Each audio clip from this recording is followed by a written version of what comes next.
I'm just going to cue this up so that it's ready. So you'll just have to press play.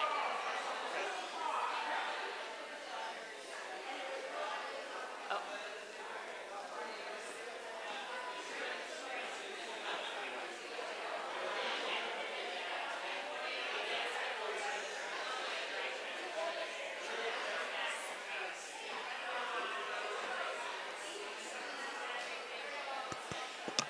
Hi, everybody.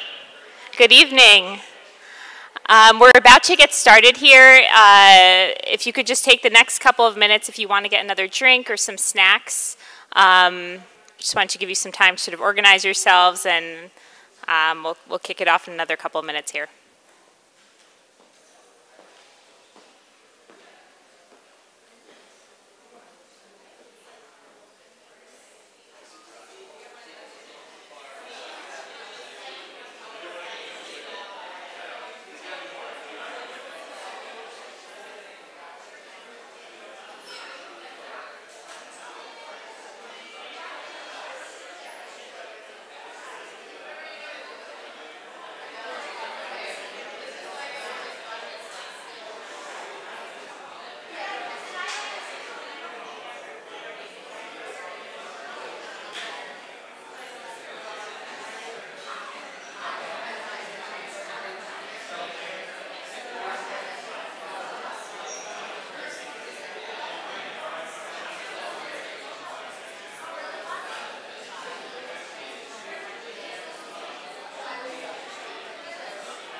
Okay.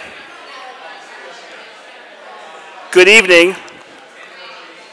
Everyone has their cocktails and wine and beer, food.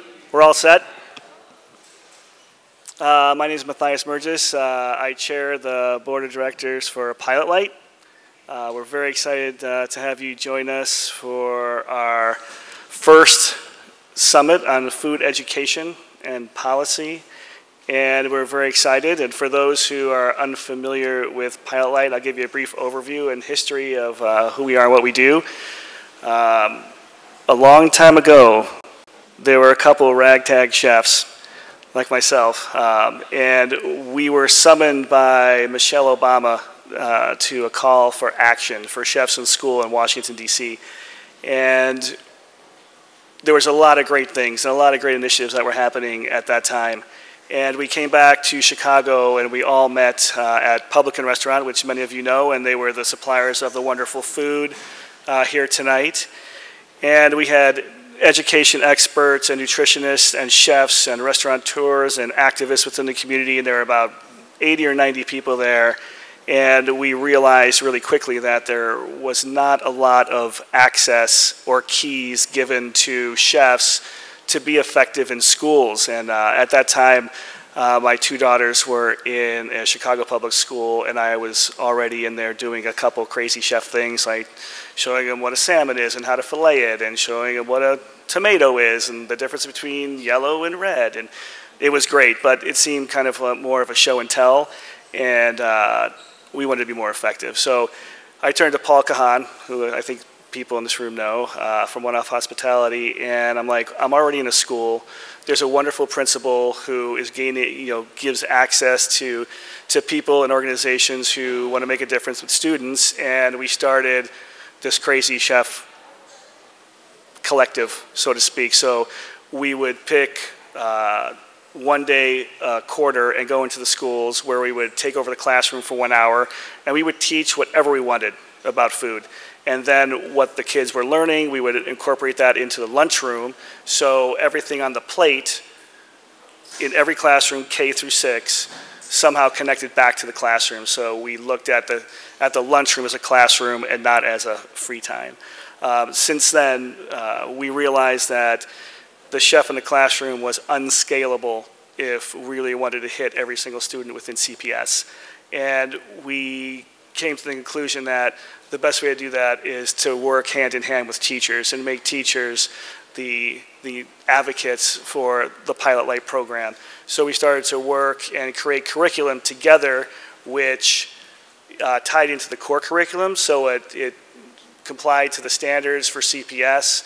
The teachers loved the program because it helped them realize their goals as teaching professionals, and we continued. And that was so successful that we created an institute. And what the institute does is we have teachers that apply to the institute, chefs that come to the institute, and we have a collaborative experience where we write curriculum for grade school kids. And since that time, and now we actually touch 1,500 kids within CPS, and with our lofty goals of expanding through them. So we have a small kind of video here to show you a little bit more about what happens in that institute, and let's see if we can get that going for you. Here we go.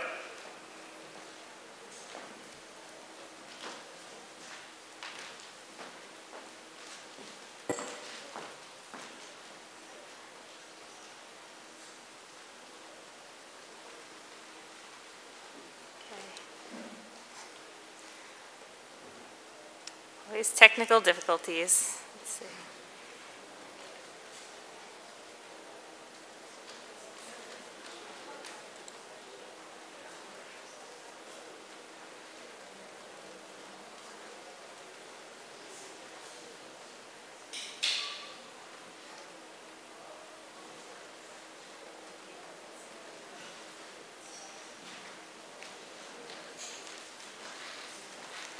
The bar is still open. Yes. All right. Well, I'm not quite sure. Do you think it's the Wi-Fi?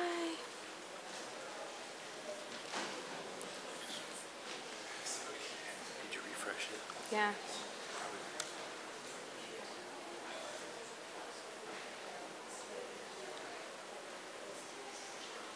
It says it's establishing a connection. Maybe just have to go a second.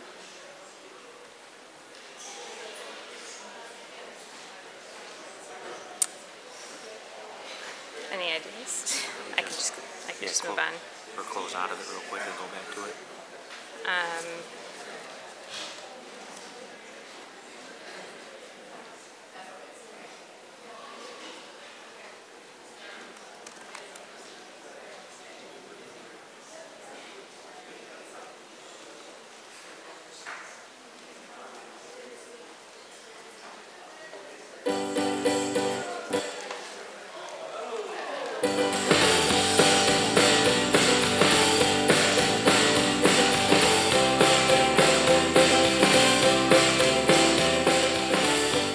This has been a year of amazing firsts and amazing progress. We made some decisions about how we can expand our model beyond Chicago. And we knew that it wasn't as simple as dropping curriculum in the hands of a teacher. It really had to be a process where the teachers are collaborators. So we established the Pilot Light Institute this past spring. This cohort of 18 teachers is extremely excited about bringing the Pilot Light model into their classroom. I'm looking forward to Pilot Light coming in and really collaborating with the teachers and looking at my particular curriculum and helping me to think outside the box and how to incorporate the total food experience into the different things that I'm teaching. When these points of information are provided for children, ideas pop into their heads, questions pop into their heads, and to follow the Pilot Light lessons that we've crafted create a ton of ammunition for children to quest knowledge and to want to learn more. You'd think there could be no two more opposite professions. You know, you've got chefs who are either working in restaurants or at least dealing in hospitality, or you have teachers on the other side of that that are educating our children. But really, at the end of the day, both of us are trying to create something really great, whether it's a great dish or a great human. I would say teachers probably have a harder set of ingredients than we do. We're also working to expand our work in the lunchrooms, working with partner schools to develop great new recipes and ideas that connect the lunchroom to the classroom.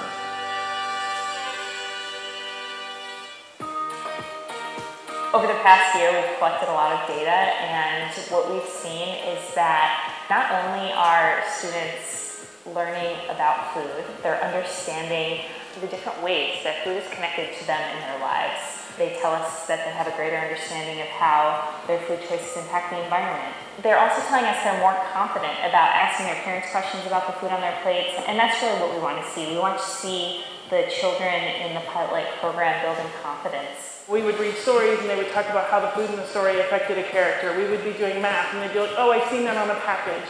They've been actually trying the foods, and the conversations they were having at lunch were a lot more of, hey, did you try this? I ate everything. And that risk-taking is something that we're trying to really build in everything we do. Pilot Light has given me the extra subject to kind of think about when I'm teaching and really incorporate the culinary arts into my classroom. The child not only learns it in school, but takes it home to the family table where they can discuss it and make a difference in their house, and then within their home, their family takes it to their community where there's actually systemic change. I think it's important for our students to have these kinds of lessons, to be a critical thinking and compassionate and empathetic society that's able to look at the world around them and not only identify what they need to be healthy, but to be able to recognize when somebody else doesn't have the same thing.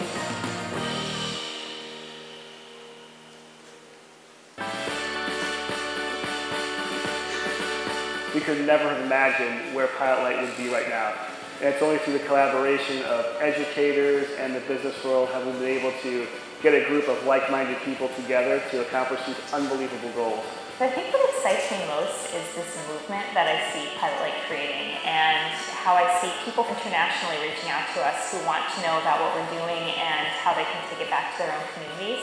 My hope for Pilot Light is that it can just become an integral part, just like reading or writing or science or social studies. It's just how we frame our day, because it's such a huge part of encouraging our students to think critically and make healthy choices and be whole people as they grow up. I've told my mom and dad like different recipes that we've done in Pilot Light that are really good and healthy, so that we're eating healthy, but the food is still really good.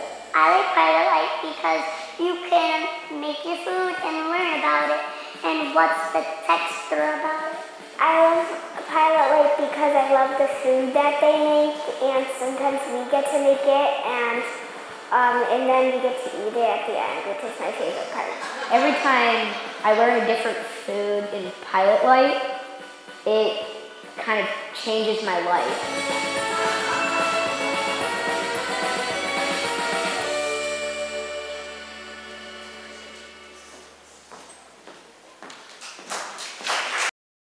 Chicago and across the country.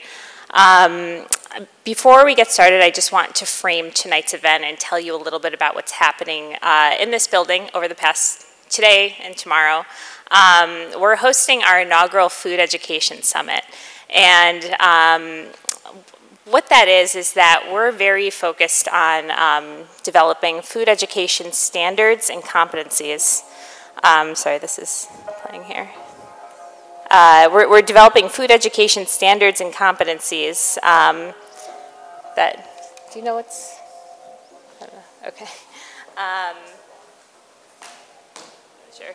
That we believe students need to have in order to define healthy relationships with food over their lifetime. Sorry, my computer is still playing music. Oh, perfect. It just stopped. Okay. He was saying it was the bar downstairs and not my computer. So we know someone's having some fun. But so we have a group of people, 30 individuals who are experts in fields related to food, nutrition, education, child development. They've come here yesterday and today, today and tomorrow, and they're working with us to develop these standards. And we sort of had this full day today. We went out to Ray Elementary School to see a pilot-like classroom in action.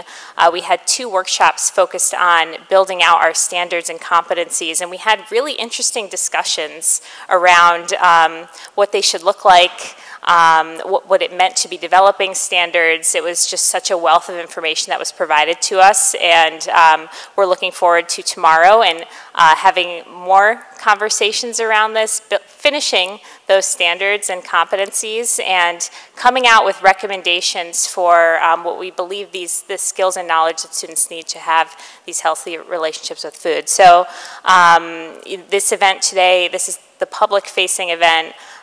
We wanted to tell you all about what we're doing and bring some of the participants that we have here up to this panel to talk about the significance of the work. But I know we have many of the other participants in the room, so I'm hoping that you could just all stand so that we could give you a round of applause and recognize all the terrific work that you're doing here in service of Pilot Light and our mission, and also the field of food education.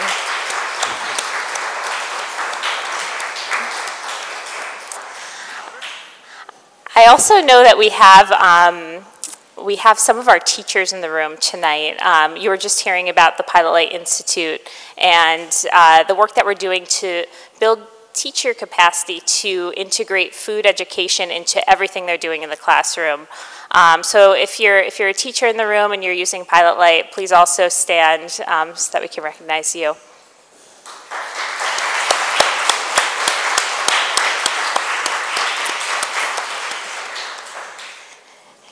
Great. So without further ado, I want to bring up our moderator and our panelists to the stage. First, I'd like to invite Monica Eng, our moderator. Monica reports and produces segments for WBEZ on food and health, and she also does the Curious City segments. We have Chandra Garcia-Kitch, who is a 3rd grade teacher at Ray Elementary School. She's also a new Pilot Light board member, and we're thrilled to have her on our team.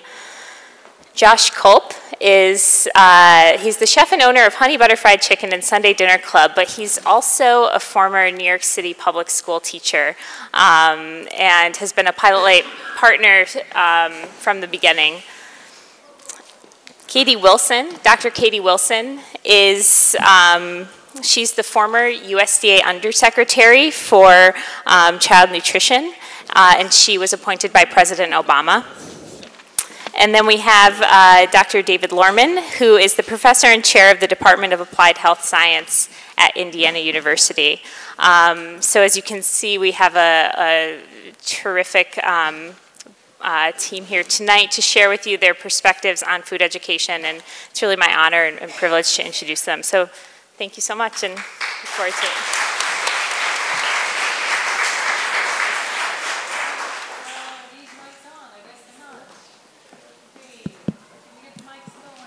Is this one working? Yes.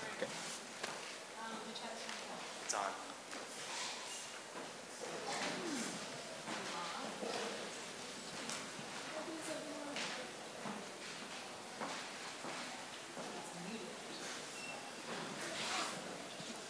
All right, we're going to share one mic.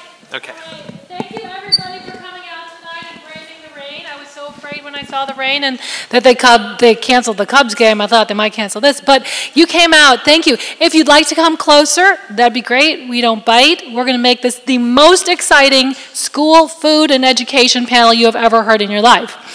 My name is Monica Eng. I am, as you heard, I work for WBEZ, cover food and health and school garbage stuff. Anyway, and everybody is going to introduce themselves and talk about their connection to education and food.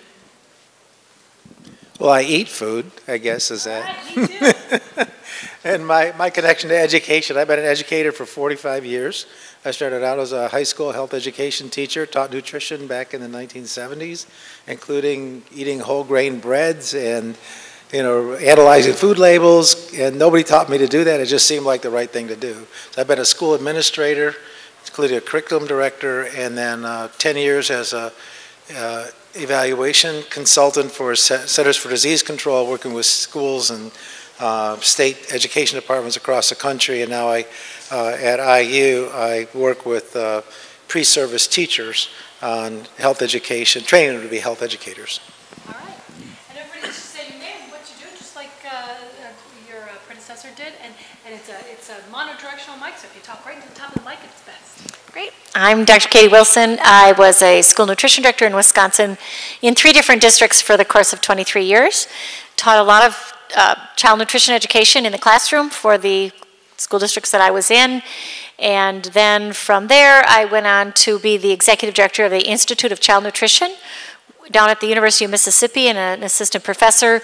And that institute is USDA's training arm of child nutrition and child care employees. So employees all across the country in the U.S. territories, we provided free training in culinary and nutrition throughout the whole country and the U.S. territories for anybody involved in school nutrition.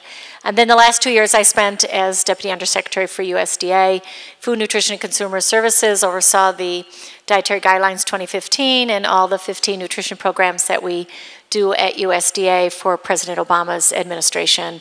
And now I am a private consultant in the field of school nutrition. I'm Josh Culp, and I'm the chef and owner of Honey Butter Fried Chicken. I spend my life putting honey butter on fried chicken. But my first career was a 5th grade teacher in the South Bronx in New York City. And I've been a part of Pilot Light for several years now, so thank you. And I'm Chandra Garcia-Kitch. I teach 3rd grade at Ray Elementary School right down the street. I am also a Pilot Light board member, and this is my 3rd year teaching Pilot Light to a group of very excited and happy 3rd graders. All right, I'll just speak my question. So how do each of you define food education? Anybody can take it. All right, I will. Okay. For me, being in the school nutrition arena, and I was a school nutrition director, so and many people know this about me, I talk a lot about the difference between food education and nutrition education. And food education for me is where the chefs really play the role of teaching people about food profiles, the kinds of food, origins of food, how we can gather together and have different cultural aspects of food. And so for me, it's just this whole rounded piece of what do we do about food? And we're all involved in it. We all eat, so we're all involved in food. But what do we do about food? And how do we make food better and more wholesome? And then, of course, more sustainable for our environment as well. So I think it's a very broad-based, but for me, it's a step away from nutrition education. I think there's a real difference in food versus nutrition, although they interrelate. I think there's a different education piece for both. Yeah, I agree. I remember as a teacher just being sort of struck by what my students were bringing into the classroom in the mornings to eat or what they were being served at lunch. And I think we as a society sort of fail sometimes to connect what we're putting in our bodies with what it might be doing to our bodies. And really sort of as a chef now, I'm very aware of all of the wonderful ingredients in the world and the effect that it can have on your energy level and your concentration level. And I think really kind of encouraging children to make those connections and really sort of think about how they're feeling when they're eating is something that I know I lacked when I was growing up, and something that I know I may have missed when I was a teacher, but now more as a chef I've become more aware of.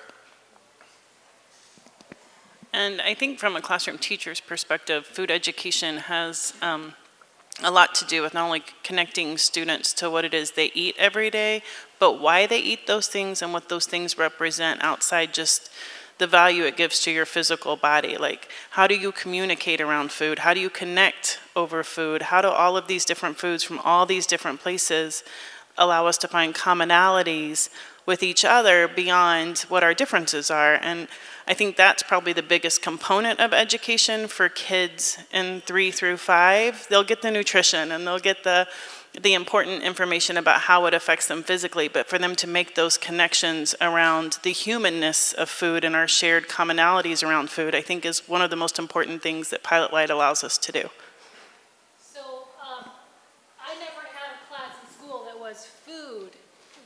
And I think getting that into the common core of we have to teach about food might be a challenge. What are some of the biggest challenges to getting food education into the everyday K through 12 curriculum? Okay. You know, it's interesting because every time you want to talk to, in many cases, into the classroom, it's, well, when do I teach the other subjects? And so it's a very difficult ride, and I really don't, I don't blame teachers or administrators. I just saw a presentation recently from a district administrator who showed on a PowerPoint what was school responsible for in the 1940s and in every decade after that. And really in the 1940s he had one slide with really big print that any of us could see.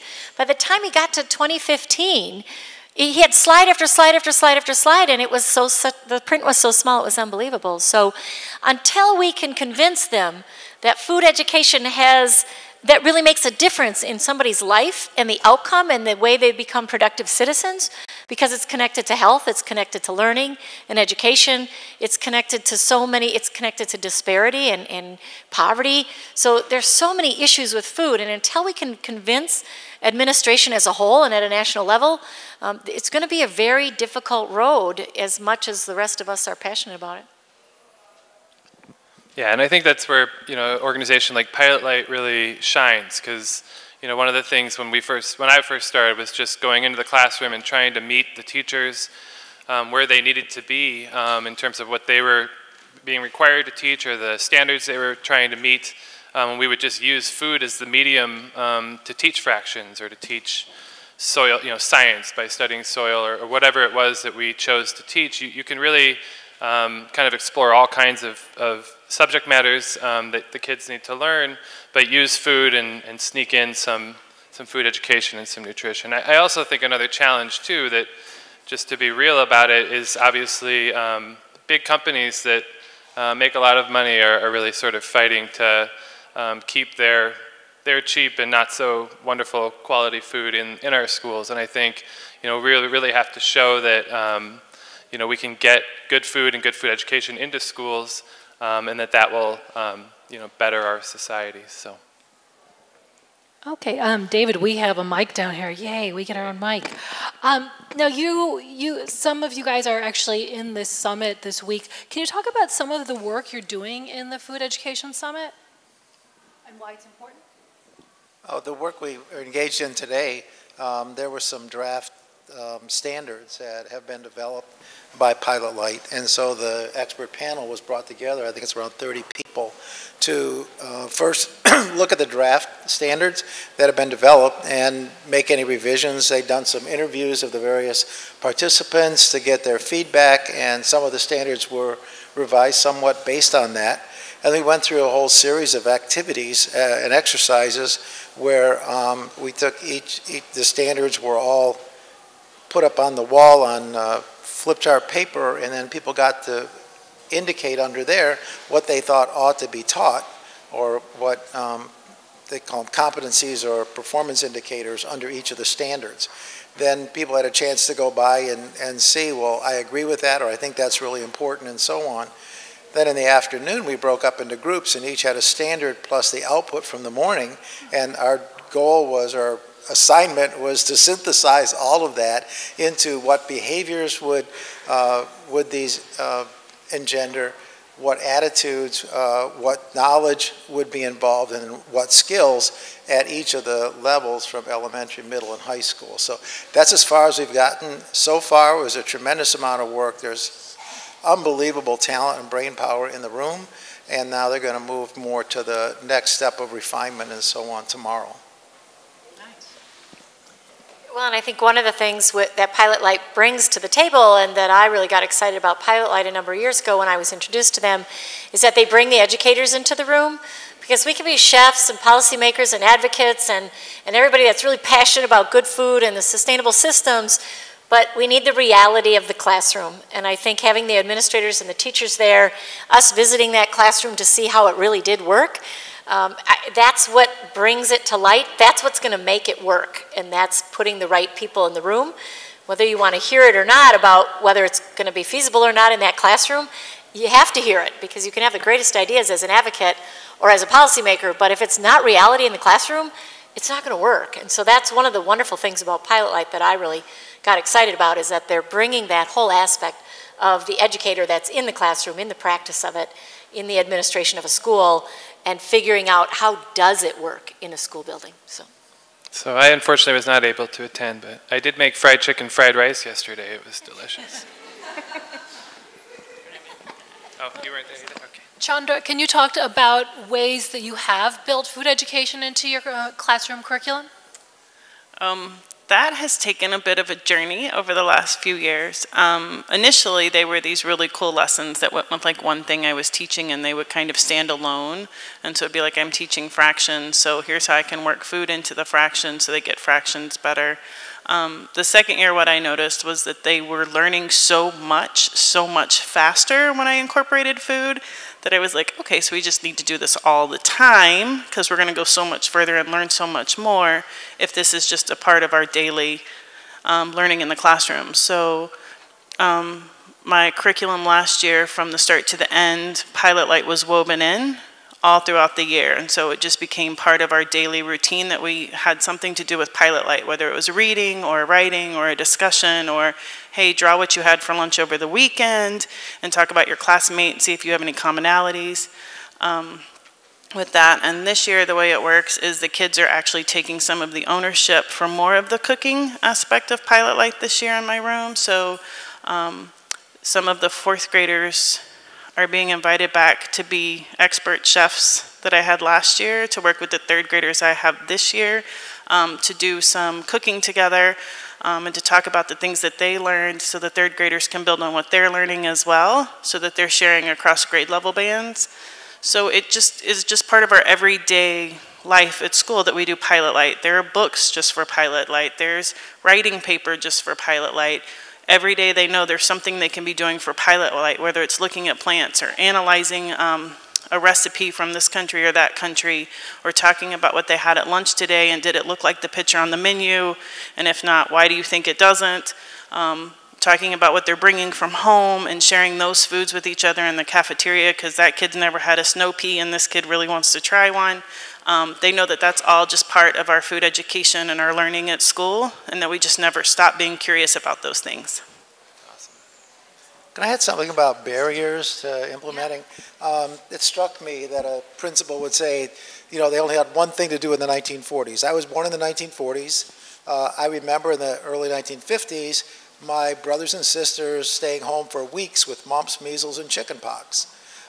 They had people with kids with severe malnutrition, rickets, you know, orthopedic malformations. I'm sure families were a whole lot more functional then than they are now, right?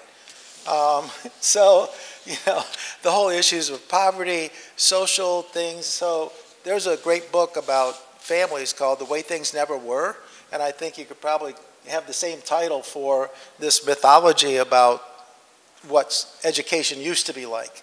But the thing, a couple years ago, about 10 years ago, I was in a meeting with ASCD, as the largest administrators group in the country. And they called a meeting of the Learning First Alliance, which was the 10 largest education groups in the country. And they wanted to promote school health and health education. And so the health educators there, we got ourselves all pumped up about, we were going to convince them that healthy kids learn better. And so we went into our spiel, and they stopped us and said, you don't have to convince us, we get it. You know, healthy kids do learn better, except that nobody gives us money to do that. Nobody gives us resources to do that. We don't get evaluated, and we don't get our names in the paper for how healthy kids are. We get our names in the paper for how good our school does on test scores. So they said, if you want to really, you know, want us to do this, you need to get us more time and other kinds of resources for doing the health work, because that's really something somebody else ought to be doing. So the biggest thing is teachers feel pretty inadequate because most of them don't have any health education training pre-service. There's very little systems anymore for in-service training, and they don't feel administrative support because administrators are pushed so much on test scores. I just wanted to say that what I've seen with Pilot Light is based on, you know, a lot of experience we had in previous years, previous decades on how to implement health education in schools. They're doing all the right things. That is, engaging principals, because principals are kind of the decision makers about their schools. Engaging select teachers, teachers that are motivated and really interested. Providing them time and opportunity to learn about the curriculum, but also then to revise their curriculum. What we saw in the classroom today was just amazing with the integration of multiple subjects: language arts, arts, social skills, and nutrition education or food education, all in one lesson. And the kids were very engaged and active and so on in the whole thing. So what Pilot Light is doing is the things that ought to be done to, one, initiate this program, but then also for long-term sustainability. Nice. Katie, I was talking to Paul Kahan recently about Pilot Light, and we were talking about what's going on in the rest of the country. He talked about the work that Alice Waters is doing on the West Coast, and Mark Vetri in Philly, and Bill Telepan in New York, and Jose Andres in DC. You look at things on the national level. Where do you see Pilot Light's work and the other chefs' work fitting in sort of a national idea of how we should be addressing food in school education? I think at the national level, you know, we went forward with Chefs Move to School, and it just really didn't start out the way it should have started out. I think a lot of barriers were built when it first began, and so I think that projects like this are really the way to find some Pied Pipers. I really think if you're going to convince other educational institutes and entities to do this, then to say, look, let's go back and talk to the teachers in Chicago. Some of the questions that we were asking today, how do you incorporate this into your day? Again, I don't think we can at the national level say you should do this, or I don't think it will even be believable if we say it really works. We've got to have people that have been doing it, that are in the classroom, that are administrative level, that says this works, and here's why it's good for kids. And so we also heard from the principal today from the school, and she said, I just never had kids engaged like this. Well, engaging kids in today's environment is exactly what they're trying to do. And so I just really think it's going to be small groups that, again, convince people through Pied Pipers and people that are examples and example setters that say, this does work and here's why. I also think, and I work a lot with the UK, and the UK's been doing this for quite some time, and they actually have culinary classes from age 7 to 14 required in school in England. And it's part of the curriculum, it's what it is. And one of the things they also do is that, and I've been talking to a couple people today, is that when they start programs, they automatically connect to a university so that they have pre and post data, so that they can show some outcomes. And so when they go to the parliament to talk to legislators about writing laws or writing regulation and policy, they have data that says it's not anecdotal. They don't just say, well, this really worked because our kids liked it. Oh, that's nice. Go to Capitol Hill and try to talk to some of those folks these days, and I don't care what political party you're in. It's difficult, and this is a difficult topic to talk about: nutrition, school nutrition, food education, whatever you want to talk about. But when I'm in the UK and they go with this data that says, here's the outcome of the project that we've done for the last 6 months or the last year, the last 18 months, it's got a different story to it. So I think in the United States we're missing a little bit because we don't connect enough to universities for data. We don't engage that research piece enough to say this is the science behind what's really going on. But I think there's potential. Josh, can you talk about your experience both as a chef and as a school teacher and how that shapes your perspective on this?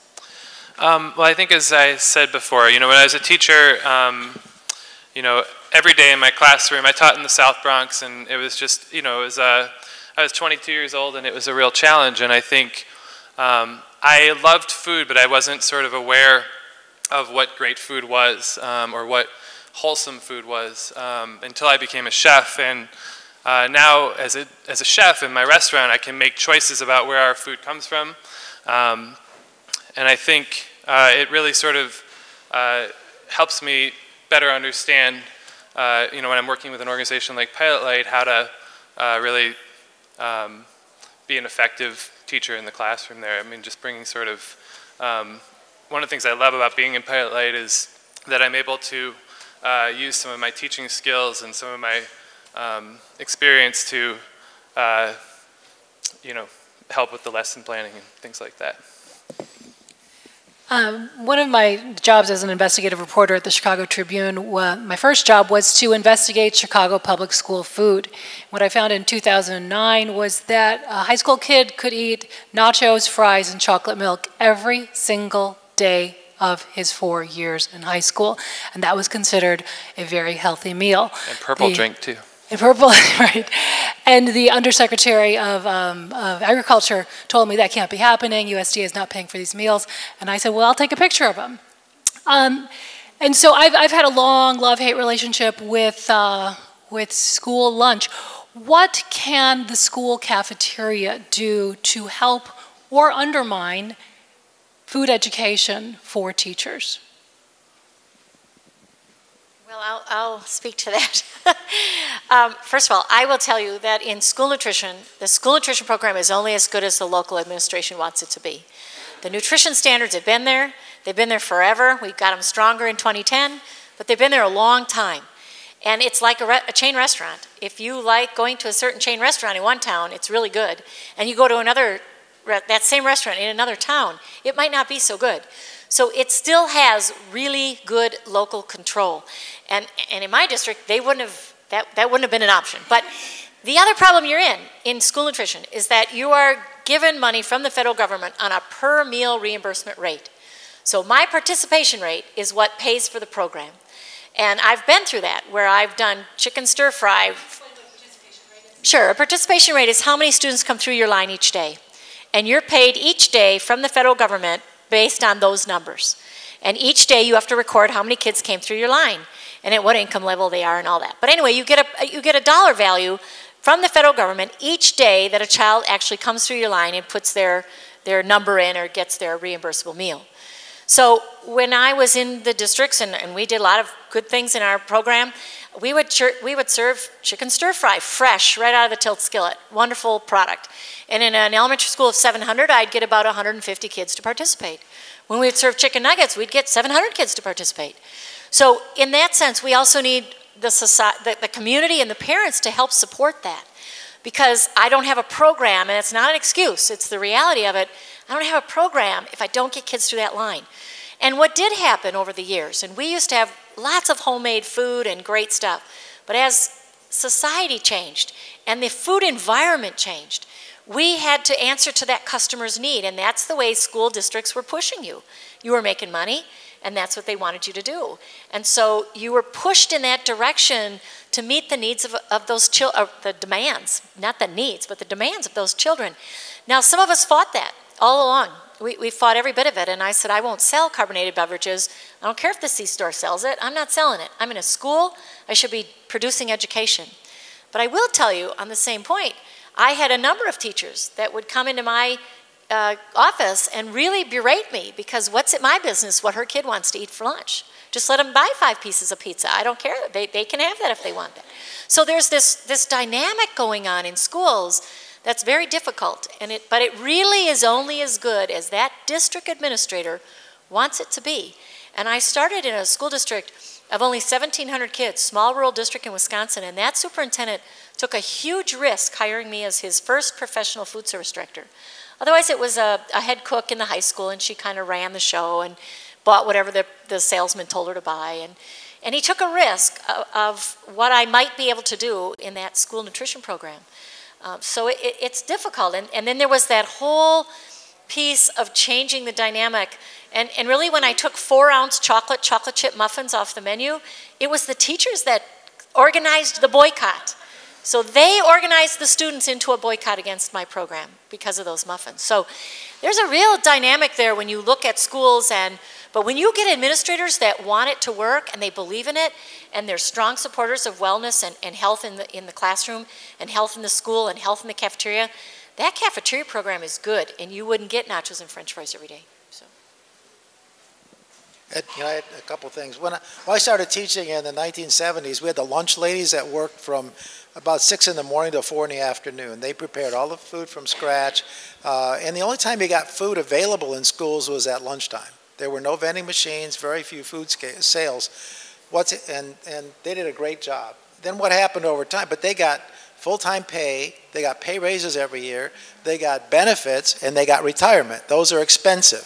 So a lot of school, I've talked to food service directors, and they are not allowed to take money out of the school's general fund. They're totally self-supporting as a business within a school system that provides food for the students and faculty and staff. So eventually, to save costs, they're hiring people for 4 and 5 hours a day, so they're part-time. They don't get, they kind of get minimum wage or a little more, and instead of preparing food, they heat food.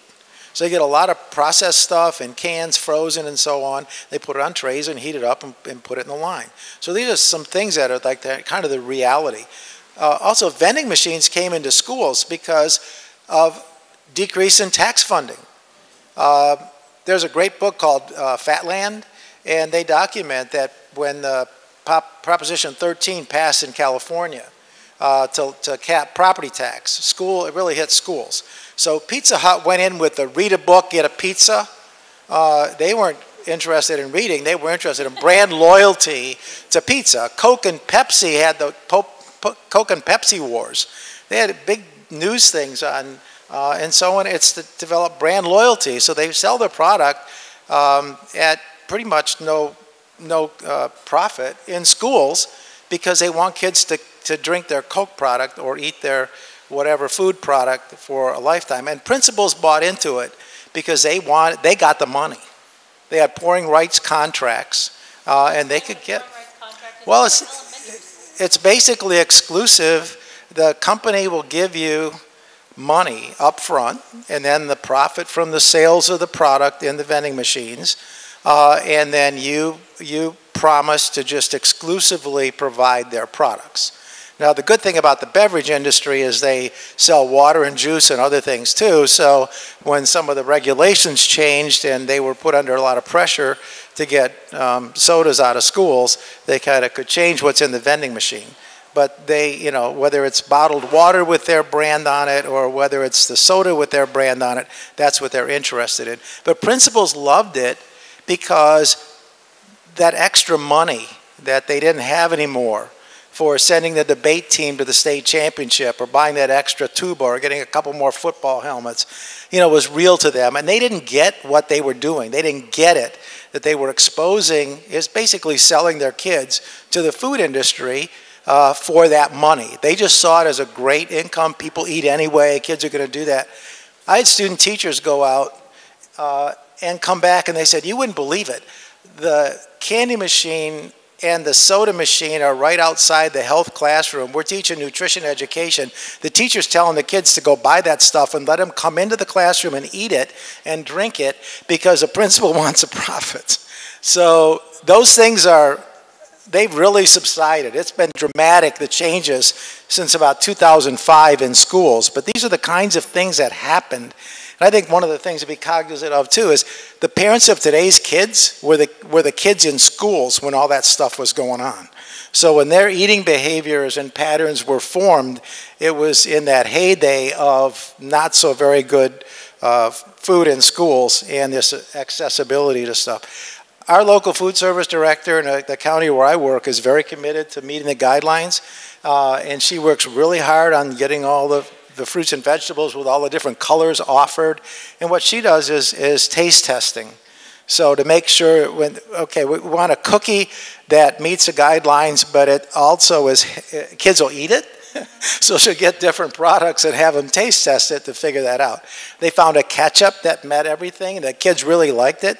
Then the manufacturer couldn't produce enough of it, so they couldn't get it. But so it's not without hiccups. But you know, people that are, I fully agree, people that are really committed to child nutrition in schools get the job done.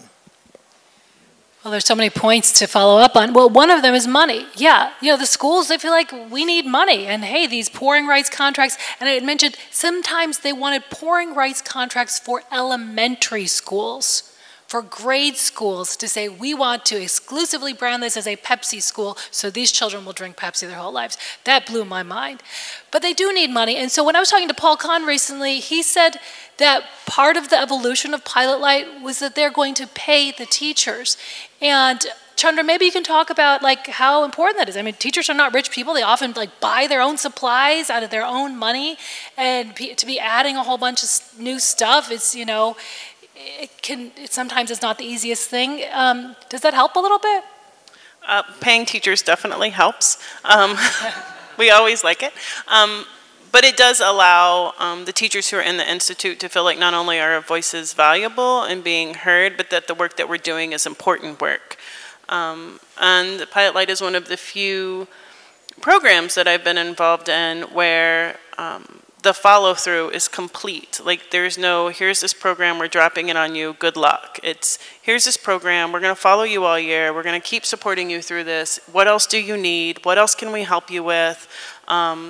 Last year we had all of these trainings, and the teachers who went through them, we sat down, we're like, you know, this is really helpful, but if we could like trade 2 of these out and get like a stipend to buy these things for our classrooms, to make cooking easier, to provide kids with, you know, ingredients that are a little bit more expensive than what we would normally buy, that would be really great. And Pilot Light, amazingly, for an organization that's providing such a great program, listened and said, great, what if we did this many days and this much of a stipend? Would that work? And that doesn't happen in professional development for teachers. They're like, no, that's okay. We have this and it works, so you just do what we ask you to do. So they're incredibly supportive, not only financially, but also in listening to what we have to say. And I'm not sure if this is allowed on a panel, but going back to the conversation we were just having about cafeteria and nutrition in schools, I think one of the great things about Pilot Light is underlying all of the things we teach is making children advocates for themselves. So rather than teaching them that the food in the cafeteria is not something they should eat, teaching them to read the menu for what's in the cafeteria and find the things on there that would be a great choice for them to eat. The school's still going to get the money because they went through the line and they picked something. The kid's going to be an advocate for themselves and go through the line and be like, oh, I don't really want whatever that's supposed to be, but could you make me a salad? You know, so they become advocates for themselves and the change that they want to see in their school, which I think is beneficial for everyone. That's a great idea. You know, I was talking to some folks back there who are with the kitchen community that has like 160 school gardens in Chicago, and I'm a professional pain in the butt, so when I found out that there were some gardens in schools, I said, gee, why don't you guys let the kids bring some of that basil in, maybe put it on top of the pizza, and then they've grown this thing, the pizza tastes twice as good. And Chicago Public Schools said, no, no, no, no, letting them eat any fresh herbs would be way too dangerous. They're, like the HACCP rules would forbid them from ever eating anything fresh. And so I put it on the front page of the Tribune, and what do you know? Now there's a guy whose job it is to make sure some of that stuff can actually make it into the cafeteria. And he said, I saw him at an event, he said, I shouldn't be talking to you because Chicago Public Schools hates you, but thank you for my job. In any case, you know, so could the cafeteria actually become a friend, you know, and say, hey, we're learning about fresh herbs, and today these fresh herbs you guys grew outside, you're going to be able to put them on your spicy chicken patty or whatever. What do you guys think? Well, and it can, and it depends upon your local health department. So each local municipality has their own health department. And across this country, there are different rules. And you have to follow what your local health, you have to follow the strictest health guidelines that you're under. So there's federal, there's state, and then there's local. So in my district, a couple of my districts, we had school gardens, and if the second graders were growing tomatoes, we were not allowed to use those tomatoes for the school as a whole in spaghetti.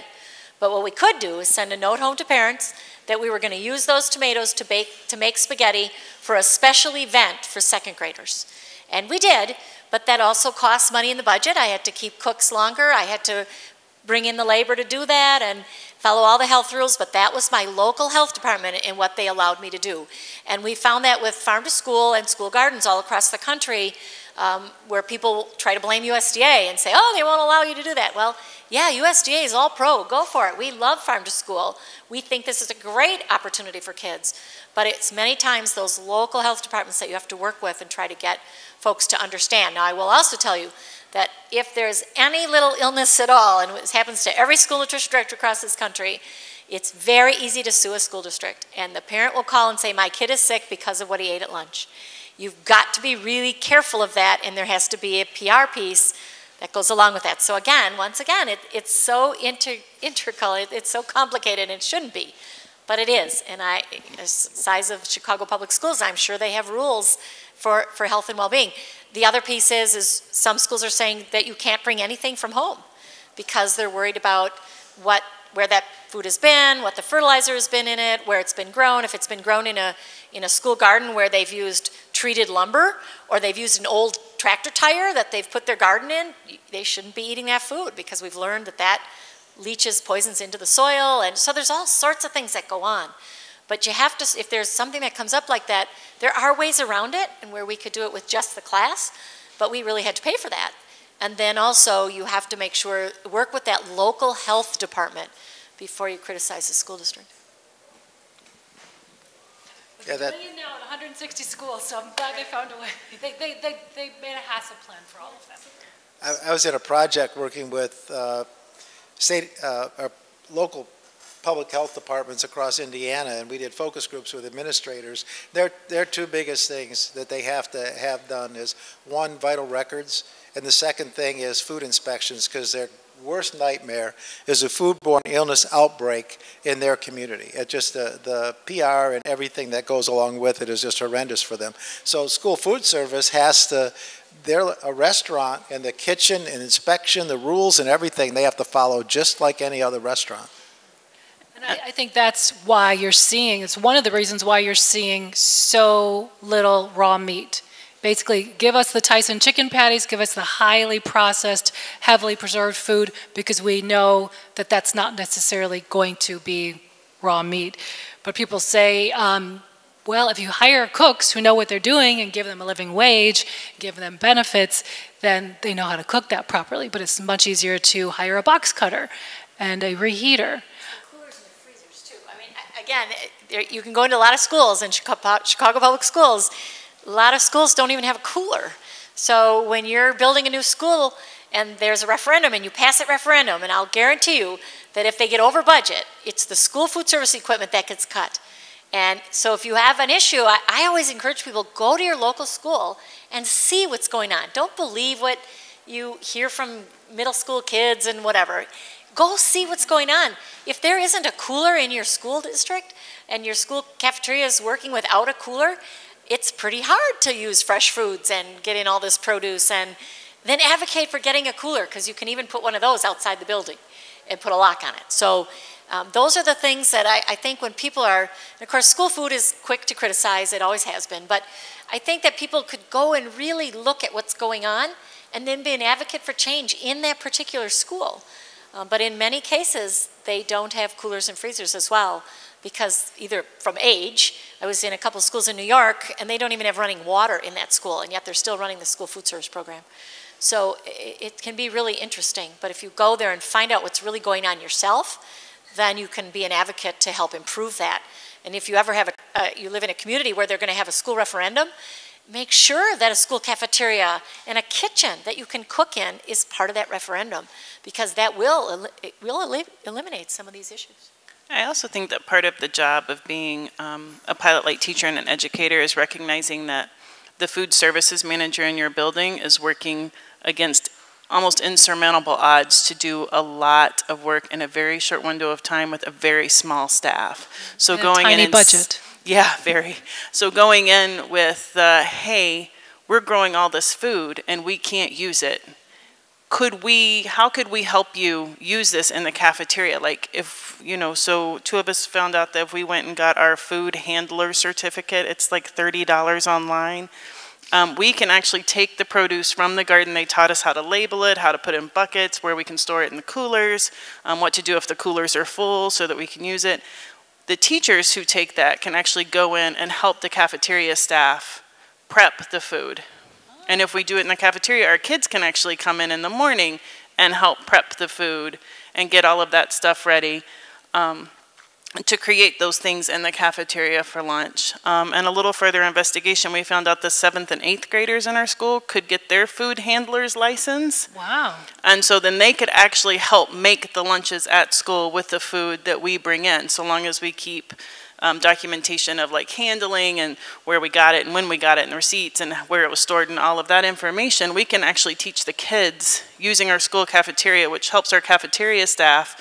We're putting it behind the line so they still get the numbers for kids coming through the lunch line, and the kids are actually taking part in creating their own lunch every day for their school. That's fantastic. That deserves a round of applause. In many cases, the school nutrition program will actually purchase the produce from the school garden and from the FFAs. And so there are a lot of collaborative efforts that are going on in that manner. FFA, Future Farmers for America? Okay.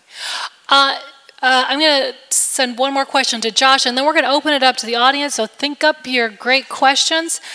So Josh, you've gone in on these programs to Chicago Public Schools. You've gone in as a former teacher, but also as a chef. What has surprised you or not surprised you about the kitchens you found?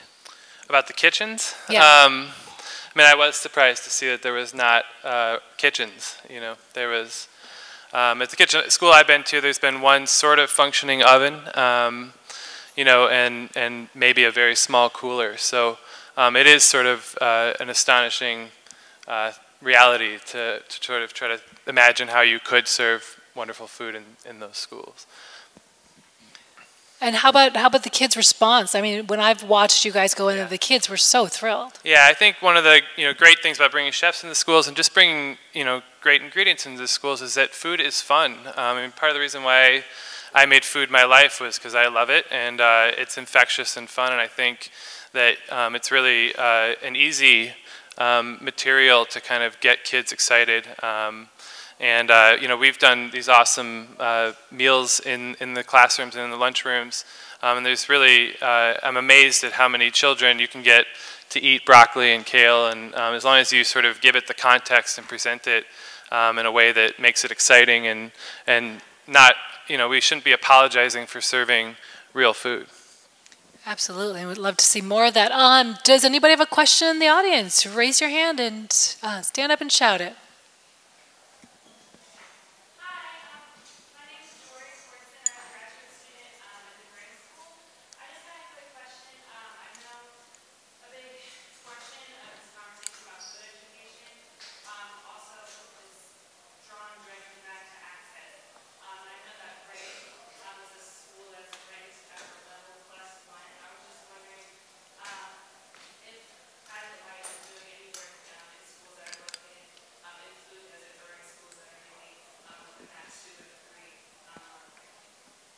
Okay, so the question is any of this work being done in schools with higher poverty rates? Yes, Pilot Light is actually pretty much focused solely this year on Southside schools. We have a couple of Northside schools because they had started with Pilot Light initially earlier, but most of our schools are Southside schools this year. Many of them are located in neighborhoods that would be considered food deserts, where your family has to travel much further than you would assume to find healthy whole foods to eat. So the other part of that is because we're also in those Southside schools, and it's an important component of Pilot Light, we do a lot of advocacy. So even the schools that are in neighborhoods that one would consider more affluent, those kids look at things like food deserts and how do we solve food deserts and how do we address food deserts and how do we take a look at access to food across the board in all of these different places, and how do we address that given that that's not something that necessarily every kid in our school has to address on a daily basis. What could we do to help alleviate that? Whether that's a letter writing campaign or helping a school figure out how to write a grant to get a garden set up, or having those kids come and visit and learn how to garden at our school and teaching them how to do gardening there. Those are all things that are built in as part of an advocacy project that every classroom does at the end of the year. The flip side of that is that many of the schools that are 1+ schools are not as... Can we say what 1+ schools are? So 1+ schools mean that we've hit all of these metrics that the Board of Education has set up. So we have the right attendance level, we have the right test scores, we have the right parent support. The surveys that go out have all the right answers on them and hit the right metrics for that. And then all of that gets put together, and then you get a score back. And so most schools fluctuate up and down. Ray's been everywhere from a 2, a 1, a 1+, all over the board, because the metrics change every year or so. Ray is unique as a Southside school in that we are located right down the street from the university. However, about 48% of our students come from outside our neighborhood boundaries. So we have kids from South Shore, we have kids from Inglewood, we have kids who have addresses because we're a neighborhood school within our neighborhood boundaries, and yet they live in Indiana, or they live... Yeah, they come along. It's a long commute. I have a kid who lives in Hegwish who got in through the No Child Left Behind program. We have kids on the waiting list from all over the city. So we get kids from neighborhoods that are food deserts and neighborhoods that don't have access to health care and clinics and farmers markets and garden plots. And the nice thing about Pilot Light is we're teaching them how to advocate for those things, not only for themselves, but for others. Okay. Another question. I saw a hand, I thought. All right, yes. This is more of a comment that I'm hoping you can respond to. So you mentioned about having schools advocating for schools building kitchens. Although it seems that most schools, when they leave kitchens out of their new building plans, so for example in Boston, which has extremely old infrastructure, anything new that goes up is built without a kitchen, and now they have this built Boston Public Schools built PPS plan, which is like $1 billion that they're putting into building state-of-the-art new school buildings. And I went to the meetings to talk about building kitchens, and they said it depends on what the community wants. It has nothing to do with their plans unless the community says they want it. So I just was curious. I don't know how to frame that in a question, but I'd like to hear your response, because I know it's not just Boston. See studies that are sort of everywhere. So the question, I guess, is whether or not a community's input can affect whether or not the district will build a kitchen. And then I think the difference is working kitchen versus reheating kitchen. At my kids' grade school, when I was going to school, we walked home for lunch and we came back.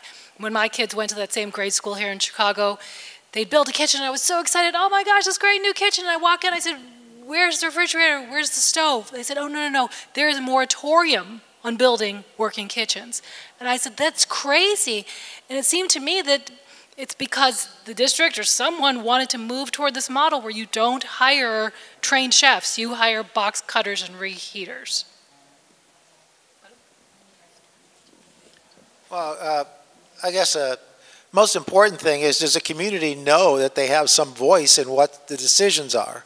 And I think that's often the problem, is if people knew they had a choice and that there wasn't going to be a kitchen, but if they went and demanded it or advocated for it, they could change that. That's one thing, but oftentimes that's just not made public when these things occur. So being really tuned in and involved in a school system and knowing school board members and going to meetings to find out what's going on is critical, so that you know what's happening. I think the other thing that's happened, and maybe not in Chicago, but other places, is they're hiring food companies to literally bring ARA or Marriott or whatever, and they bring in they bring in the food. So you outsource it, and that's your program. I think a really good advocate too on that point is PTAs. the PTAs can have a strong voice, and many times those are both moms and dads now. It's not just moms, it's moms and dads, and they really can have a really strong voice, and they also can be people that can stay in tune with what's going on with those building projects. I experienced that in one of my districts where they were going to either put a swimming pool in or a new kitchen cafeteria, which we desperately needed. And we were on pins and needles at that board meeting, but there were enough people there. And we also had to encourage the school nutrition program to work with the community. We had a lot of community outreach and a lot of community days that we did, so they knew what the program was and they knew what was going on in the program. And they came, and both kids and adults came and advocated for a new cafeteria and kitchen, and we got it over the swimming pool, which I thought was unbelievable compared to what we thought was going to happen. But I think really reaching out to that community and letting people know, and other advocacy groups within that school district that could potentially help make that message very clear, that that's part of the school day, that's preparing healthy meals. There was a really important point in there that I just want to emphasize, and that is that we oftentimes get advocacy and all excited and everything when there's a problem, and then we have to organize and everything and try to stop something or work really hard to get something. Whereas I think the point you had is you have to have a continuing advocacy and public relations program going on. You have to let them know all the good work you're doing in order to sustain a program, and for the most part you don't have these challenges, and when you do, you've got a really built-in network of advocates that can help you. So you can't just do it when there's a problem. Letting the community know all those good works and have those success stories in the paper, outreach to parents and so on all the time is critical. Other question?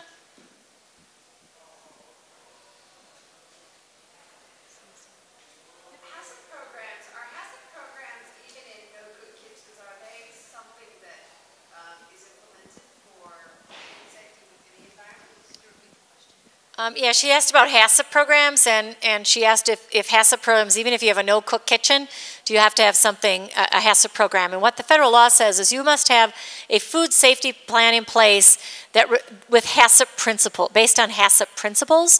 So yes, anywhere you're serving any kind of food, you must have some kind of HACCP, of some food safety plan in place based on HACCP principles. Now, the federal rule does not require a food handler in the school kitchen, like a restaurant must have some of that certified in it's called ServSafe by the National Restaurant Association. And they have to be there has to be somebody on site in an open restaurant to whenever the restaurant is open that has that certification. It doesn't work that way in schools. The federal government just says that you have to have this plan in place.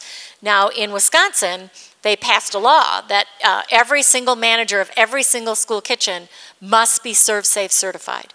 So they must have a food safety certification there, but that's a state law. The federal government doesn't require it, but they do have to have this plan in place.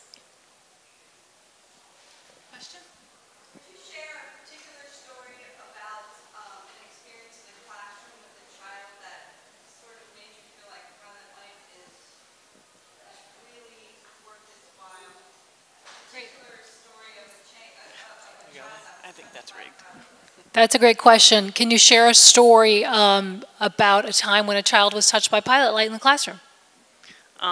So there are a lot, as most pilot light teachers will tell you. Kids are really funny, and so they do really cute stuff all the time. I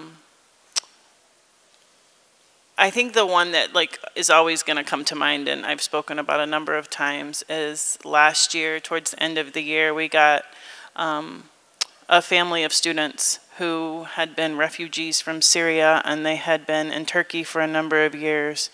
And so I got this young man in my classroom who had almost no English, and his first day there, we had been doing some pilot light lessons, and we had been talking about all these different places, and he came in the first day, and he was, of course, completely shell-shocked. He didn't speak the language, he didn't know anybody. He comes in, and within an hour of getting in my room, I'm shuffling him off to the cafeteria, and I had to rush to a meeting, so I dropped them off in the cafeteria, and I rushed to my meeting, and I said, hey, is everybody in my class okay? When I left my meeting, they're like, oh, they're all fine.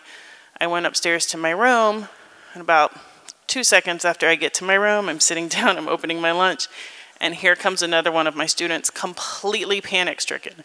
And I'm like, Sam, what's the matter?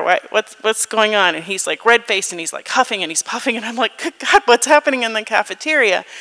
And he says, he won't eat, Miss Garcia. He's just crying. He won't eat.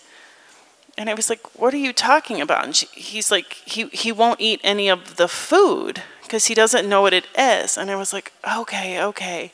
So eventually he came back upstairs. Like Sam brought him upstairs and a couple of students sat with him and they ate, and we kept trying to get him to eat these things, and we figured out, oh, he really likes cucumbers. So I had cucumbers and we gave him some cucumbers and some other things that we had left over from a lesson. And I, fired off a letter to his parents through their translator, like, he's not eating because he doesn't recognize anything, and I don't know how to communicate that none of it is pork.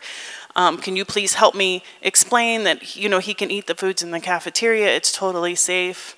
And they had this whole plan worked out. He comes to school the next day, and this always makes me cry because this class was so sweet. Most of my class had gone home that night, and the ones that brought their lunch had requested that their parents put something special in their lunch that they knew that he would eat. So when they came to school to lunch the next day, they all had something in their lunchbox that they could share with him that he would recognize. So I had kids who brought cups of hummus and carrot sticks and cucumber circles and like all of these things. And here's this kid who had like this mound of food plus his lunch tray because his parents told him he should eat the school lunch. And the only thing in my classroom that I've done differently that entire year was teach Pilot Light and how important food is to everybody and why food is important and why you connect over food and the commonalities between people about food. And that's part of what makes us human, is the ability to share that experience with other people. And to this day, he remembers that. Like, he'll be like, oh, Pilot Light, when he sees me in the hall, and I'm like, yes, Pilot Light. It's, I think for him, even not knowing the language or understanding why these people were so upset for him, the fact that the very next day they all contributed to making sure that he was taken care of, speaks volumes to what a magical program it is.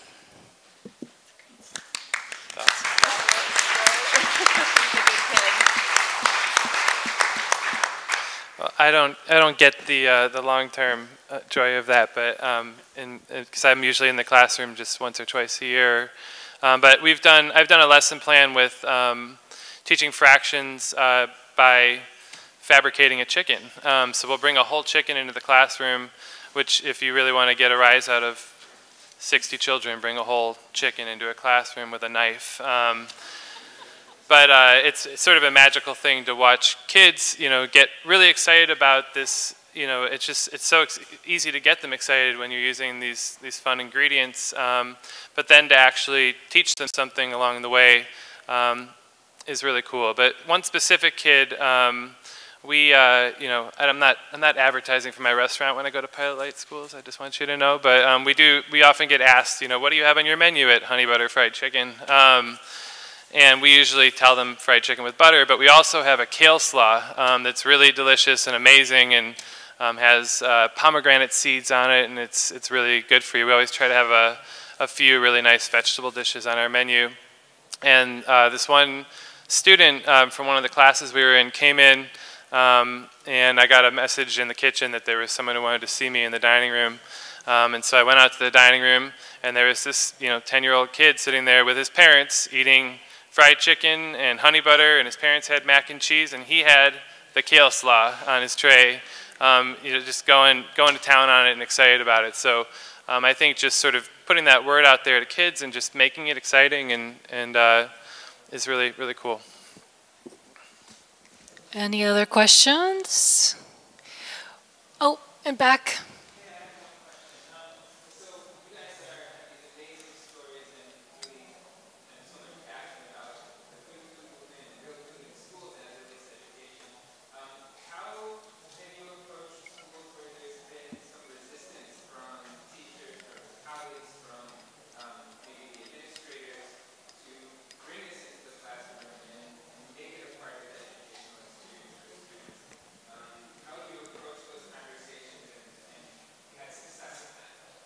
So the question is, how do you approach conversations with administrators and teachers and schools that have generally been resistant to this? I think, again, the model that Pilot Light is developing, the best ambassadors are principals who've had success with it. If you choose principals to implement a program that are highly credible with their peers, and they go out and talk to their peers, they might even be at principals meetings or whatever, like the principal we met today. She was like, wow, these kids are so engaged, I've never seen this. Well, kids are when they learn about themselves.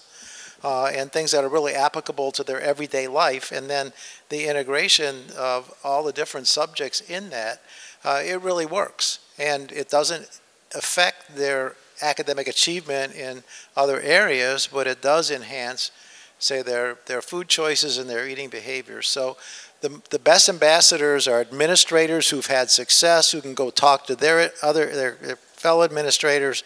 Also, teachers who've had success talking to teachers, that's infectious too. So, they're the best ambassadors. And if you can, as a parent, if you can find another principal or whatever and invite a principal to go and say, hey, talk to this person or visit their school and see what they do, I'd like that for our kids. That's probably the most effective way. Well, and as a school nutrition director, I always made sure I avoided getting angry or negative and saying, well, we really need to get in and do this and they should give me time to get in the classroom. And instead, I would approach the teachers as, how can I help you? What can I do to enhance your classroom in any way possible? And I was fortunate enough in the districts I was in, one in particular where the second grade teachers did come to me and said, we don't really know how to teach nutrition education. Would you like to do it? And that we started a program called Junior Chefs back in the 90s, before chefs were popular in schools. We had all kinds of chefs in the school, teaching all kinds of great stuff and all these wonderful lessons. But what I always did is I always approached it as, how can I help you with your curriculum? Every fourth grade class across the country learns about their state. And so I went to the fourth grade teachers and said, how about if we get involved, how about if the school nutrition program gets involved in Wisconsin foods? And your whole unit on teaching the history of Wisconsin and Wisconsin foods, and we'll enhance that lesson, teaching Wisconsin foods and then serving a whole meal up on your wing just with all Wisconsin foods. And so when I did it with a positive, I try always to encourage people to do a positive approach. And how can I help you? Because I'm not a teacher.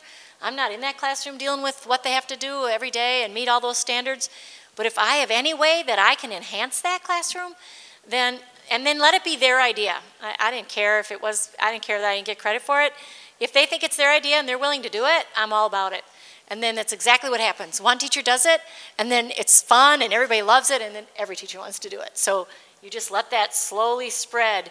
And I always put a little competition into it. So I always used to say, well, we can only bring on one or two classrooms a month. And they were getting in line to get in the line to get their classroom brought on. But also, classroom parties was another thing that I used to really go after, because it just bothers me what comes in for classroom parties.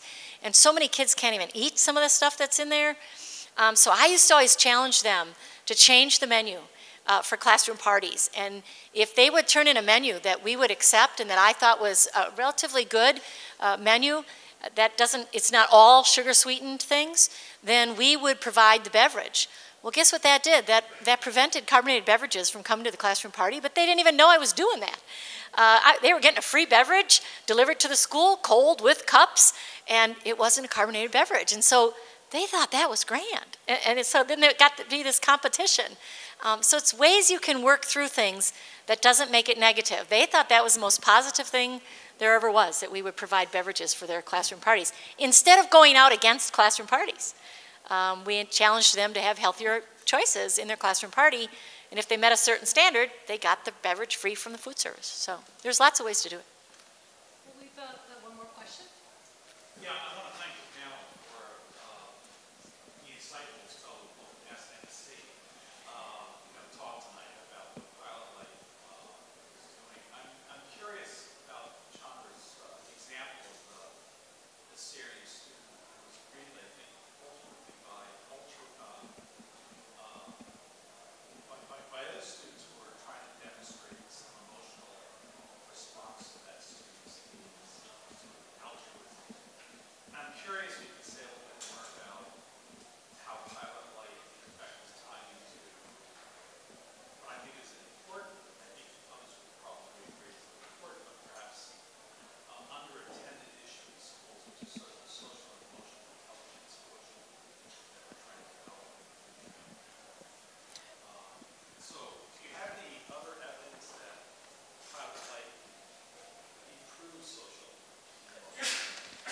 So if you didn't hear that question, how does Pilot Light help improve social emotional intelligence in the classroom? I think the quickest response for that is because they can't do it without each other. And so there's a whole lot of cooperation built into all of the lessons that you do, because you can't have 25 different recipes and chefs all making different dishes. So they do a lot of collaboration, and part of that collaboration means that you have to learn to respect the ideas and the understandings of different people. And so we spend a lot of time talking about like foods that are important to you and sharing those foods, and then hearing about foods that are important to somebody else and looking for commonalities, and getting to the realization that, oh, you know, everybody's eating rice at some point in time. We just all put different stuff on our rice. And so what are the things that we all put on our rice that are the same? And where do we think those things came from, and how did they all get to us? Or taking a look at the fact that everybody has a type of bread that they really like, and talking about why those things are important and why they look the way they do, and sampling those things from different places, where kids get to be the expert and bring in like a bread that they know, or a rice dish that they know, or a noodle dish that they know, or a vegetable, or a spice that they're used to, and everybody is respectful because they all want to learn this new thing that their classmate is an expert on, because they're going to be an expert as well.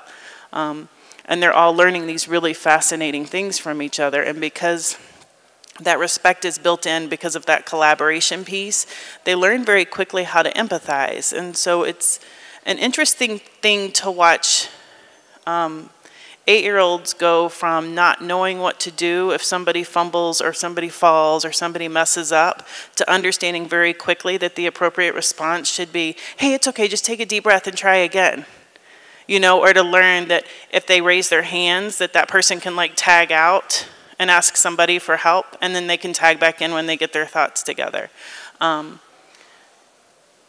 It's one of the few parts of the day that ties everything else together, but with a component of self, and being aware of others at the same time.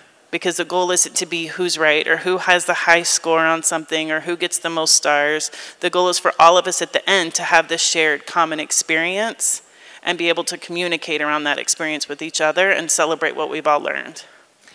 Well, thank you very much. Sadly, we've run out of time, and I'd like to thank Chandra, Josh, Katie, David, everyone give them a big hand.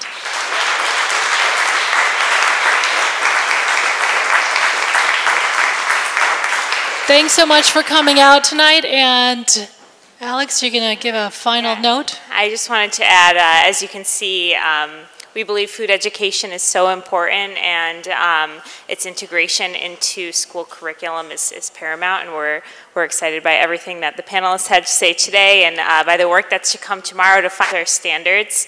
And I just want to invite you all to visit our website, pilotlightchefs.org. If you want to get more involved, reach out to us. We respond pretty quickly to those emails. And also follow us on social media at Pilot Light Chefs. We'll be sharing the work from the summit very soon. And we have lots of events coming up, including our annual gala, which is called Feed Your Mind. It's on November 3rd. And we're serving tables of 10 people. We're pairing them with the premier chefs in Chicago, where the chefs are serving 3-course meals to these tables of 10. And our participating chefs include Rick Bayless, Grant Achatz, our founding Pilot Light chefs, and Josh Culp and his partner Christine Sikowski. So it's just a really signature event for us. So we hope you'll all visit our website to learn more and buy tickets.